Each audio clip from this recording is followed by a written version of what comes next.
দেখি, চিন্তা করেন 100 কোটি বছর আগে যখন ডাইনোসররা পৃথিবীতে বসবাস করছে।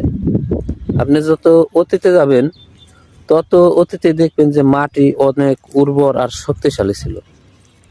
এই উর্বর আর শক্তিশালী মাটিতে অনেক বড় বড় ফল ফসল ভালো হইতো। তো সেই বড় বড় ফসল আর শক্তিশালী ফল খায় কি দুর্বল প্রাণীর জন্ম হবে?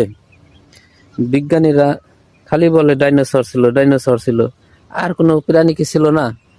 ছিল।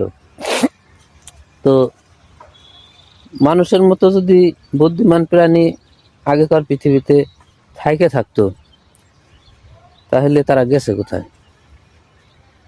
তারা তাদের অতিরিক্ত বুদ্ধির কারণেই বিলুপ্ত হয়েছে পৃথিবী থেকে। মানুষেরও বুদ্ধি বেশি হয়ে গেলে একটা সময় তারা ধ্বংসের প্রান্তে যায় দাঁড়াবে। এর কারণ হলো মাটির নিচে যত গ্যাস, কয়লা, তেল এগুলো ব্যবহার করা শেষ হয়ে গেলে পরবর্তীতে থাকবে আগ্নেয়গিরির লাভা। এই লাভা মানুষকে ব্যবহার করতে হবে, তাছাড়া আর কোনো অপশন থাকবে না।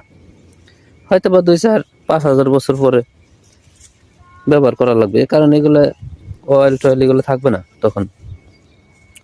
তো যখনই নাকি আগ্নেয়গিরির লাভা মানুষ ব্যবহার করতে যাবে, পৃথিবী নিজেকে নিজে বাঁচানোর জন্যই এই মানব জাতিকে ধ্বংস করে দিবে।